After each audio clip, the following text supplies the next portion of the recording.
Hello everyone. आज की इस वीडियो में हम देखेंगे कि analysis of present scenario in the light of trends and issues in education. Sometimes हम अपने इंस्टीट्यूशन में अगर देखें तो हमें कोई ना कोई चीज़ जो है वो पैशनेट कर रही होती है, एंग्री कर रही होती है, फ्रस्ट्रेट कर रही होती है। उसमें से जो चंद चीज़ें हैं उनमें स्टैंडर्डाइज टेस्टिंग है और इक्विटी इन एजुकेशन है। स्टैंडर्डाइज टेस्ट अगर हम देखें वो इसलिए हमें बॉदर करती है कि हम हर एक को एक ही तरह से मेजर कर रहे होते हैं, हर एक को एक ही तरह से असेस कर रहे होते हैं। अगर हमारा टीचिंग स्टाइल एक ही तरीके का है और हमारे जैसे कि हम ये समझते हैं कि हर एक इंडिविजुअल जो है वो डिफर करता है दूसरे इंडिविजुअल से with respect to their abilities और उसकी जो इंटरेस्ट हैं उनकी वजह से वो दूसरे स्टूडेंट से अलग है। लेकिन अगर हम देखें तो हमारा जो एक ही पॉइंट ऑफ व्यू होता है, हम सिर्फ उसको स्टैंडर्डाइज टेस्ट पे अगर असेस करते हैं तो वो उस तरीके से हमें रिस्पॉन्स नहीं दे पाता। अगर तो हम इंडिविजुअलाइज लर्निंग देते हैं, उनके पर्सनलाइज लर्निंग देते हैं, पर्सनलाइज टीचिंग करते हैं, अगर उनके लर्निंग के एबिलिटीज़ के मुताबिक उनको पढ़ाते हैं और फिर उनको उन्हीं के मुताबिक टेस्ट दिया जाता है, that is well and fine. अगर वो नहीं है तो फिर स्टैंडर्डाइज टेस्ट जो है वो हमें उस तरह से रिजल्ट नहीं देते जिस तरह से हमें एक क्लासरूम टेस्ट या टीचर मेड टेस्ट के ज़रिए से मिल सकता है।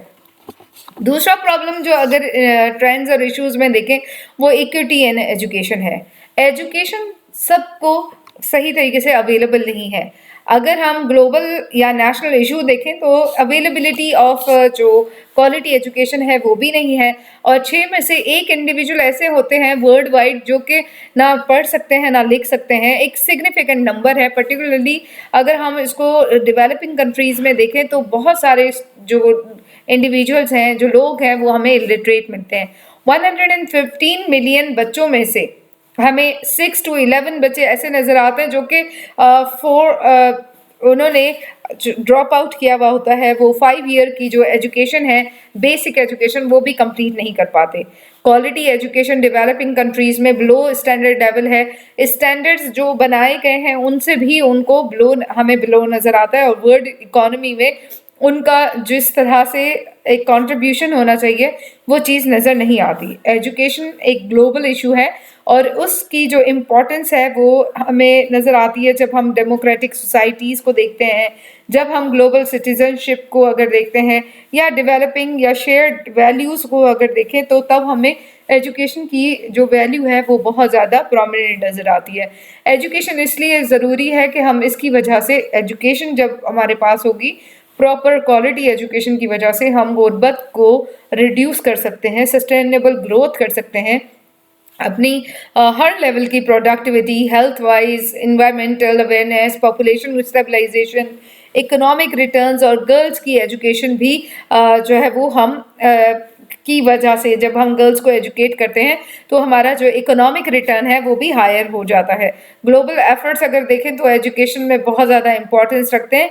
ग्लोबल एजुकेशन इंक्रीज देने के लिए एक तो हमारे पास बजट ज़्यादा होना चाहिए, और उसके लिए बजट की हमें जो डेफिशिएंसी नज़र आती है उसको रिमूव करना चाहिए। दूसरा, क्वालिटी एजुकेशन में हमें, अगर हम देखेंगे, हम सिर्फ क्वांटिटी एजुकेशन के बजाय क्वालिटी एजुकेशन दें ताकि बच्चे जो है वो उसको इम्प्लीमेंट कर सकें और अपनी डेली लाइफ में उसको इम्प्लीमेंट करते हुए अपनी अर्निंग कर सकें, और तभी हम पावर्टी ख़त्म कर सकते हैं। तभी हम जो है वो क्रॉस बॉर्डर अगर एक्रेडिटेशन सिस्टम को देखें तो वो इसीलिए एसेंशियल है कि अगर हमारा बच्चा यहाँ पे पढ़ता है और वो कहीं भी दुनिया में सर्व करना चाहे तो उसकी जो एजुकेशन है वो इक्वल कॉम्पैटिबिलिटी उसको मिल सके। प्रॉब्लम्स और इश्यूज अगर हायर एजुकेशन में देखें तो इसमें सबसे पहला जो इशू है वो इंस्टीट्यूशन का है, कि इंस्टीट्यूशंस को चाहिए कि वो स्टेक होल्डर्स की नीड्स को मीट करें, और उसमें जो चैलेंजेस नज़र आते हैं उन चैलेंजेस में हमें इनरोलमेंट नज़र नहीं आती है, डिक्लाइन नज़र आती है, कॉस्ट बहुत ज़्यादा है, स्टूडेंट का जो डेबिट है वो भी हमें ज़्यादा नज़र आता है, एकेडमिक क्वालिटी मेंटेन नहीं है और उसको मेंटेन करना भी एक इशू है। स्किल्स को एड्रेस करना और फिर उसको स्किल को के गैप को रिमूव करना या कम करना भी बहुत ज़्यादा इम्पोर्टेंस है, और ये भी एक मेन हमें चैलेंज नज़र आता है। सोशल और गवर्नेंस इश्यूज नज़र आते हैं। Impact of affordability, accessibility, credibility, employability या sustainability of education, higher education भी एक चैलेंज नज़र आता है। अगर हम देखें एजुकेशन में रोल ऑफ टीचर, तो टीचर बहुत ज़्यादा क्रूशियल रोल प्ले करता है हायर एजुकेशन में, जो कि करिकुलम को डेवलप करता है, डिलीवर करता है और स्टूडेंट्स को लर्निंग की फैसिलिटी प्रोवाइड करता है, फैसिलिटेट करता है, असेस करता है कि स्टूडेंट के लर्निंग आउटकम्स अचीव हुए हैं या नहीं, उन्होंने कुछ सीखा है या नहीं सीखा। वो सपोर्ट देते हैं, अपडेटेड नॉलेज प्रोवाइड करते हैं स्टूडेंट्स को और इनोवेटिव पेडागोजीज के साथ साथ प्रोफेशनल डेवलपमेंट भी उनका एक हिस्सा है। जब हम टीचर की बात करते हैं तो टीचर मेन कंपोनेंट है किसी भी एजुकेशन सिस्टम का। उसमें हमें काफ़ी चैलेंजेस नज़र आते हैं। वो हैवी वर्कलोड है, लो सैलरीज हैं, उनकी रिकग्निशन नज़र नहीं आती, लिमिटेड ऑटोनॉमी दी गई है उनको।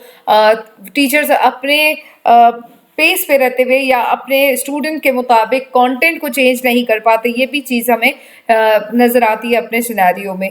अगर हम फाइनेंस देखें तो हायर एजुकेशन इंस्टीट्यूशंस में स्टेबल फंडिंग या ऑपरेशनल एक्सपेंसेस जो है वो हमें उतने ज़्यादा नज़र नहीं आते। इंफ्रास्ट्रक्चर का इशू है, एकेडमिक एक्टिविटीज़ का इशू है।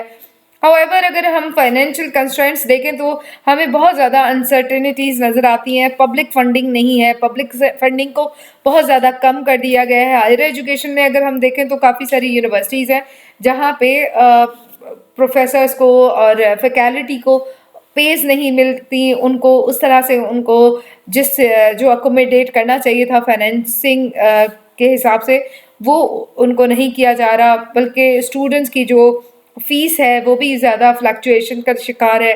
कोविड-19 के बाद इसमें और ज़्यादा इम्पैक्ट नज़र आता है।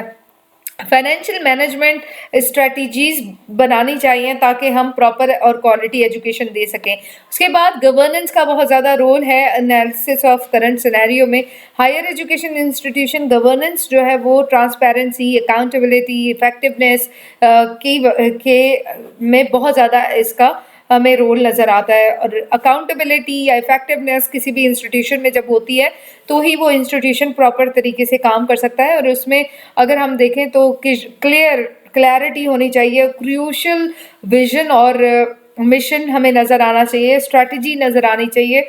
उस इंस्टीट्यूशन की, हायर एजुकेशन की जो पॉलिसीज़ हैं, जो गोल्स हैं, जो कल्चर है, ये जो भी चैलेंजेस वो फेस कर रहे हैं वो हमें नज़र आने चाहिए कि उनको हम किस तरह से रिमूव कर सकते हैं, कैसे इस तरह के एफर्ट लगाए जा सकते हैं जिसकी वजह से ये सारे प्रॉब्लम्स, ये सारे चैलेंजेस को ख़त्म किया जा सके। ब्यूरोक्रेसी है, करप्शन है, एक्सटर्नल इंटरफेरेंसेस है, वो इंटरफेरेंस जो है वो उसको भी ख़त्म करके इंस्टीट्यूशन को ऑटोनॉमी दी जाए ताकि इंस्टीट्यूशन ग्रो कर सकें। जनरल प्रॉब्लम्स अगर देखें हायर एजुकेशन में जो फेस हो रहे हैं वो लैक ऑफ कोऑर्डिनेशन है स्टेक होल्डर्स की। स्टूडेंट्स, टीचर्स और पेरेंट्स और स्टेक होल्डर्स, एडमिनिस्ट्रेटर्स, इनकी हमें कंपैटिबिलिटी, कोऑर्डिनेशन नज़र नहीं आती, डाइवर्सिटी नज़र नहीं आती, इंक्लूजन नज़र नहीं आती, इनोवेशंस नहीं है। इंटरनेशनलाइजेशन अगर हम देखें तो बहुत ज़्यादा हमें उसमें गैप नज़र आता है। लोकल और इंटरनेशनल जो स्टैंडर्ड्स हैं वो हम मीट नहीं कर पाते। और उसके साथ साथ जो एडवांसमेंट है, कम्पिटिटिवनेस है, इंटीग्रेशन है ग्लोबल कॉन्टेक्स्ट में, उसकी भी हमें काफ़ी ज़्यादा हिंड्रेंसेस नज़र आती हैं। उसको भी हमें केयरफुली देखने की ज़रूरत है कि हम किस तरह से अपने इस करंट सिनेरियो का एनालिसिस करते हुए क्वालिटी एजुकेशन प्रोवाइड कर सकते हैं। Thank you so much for watching this.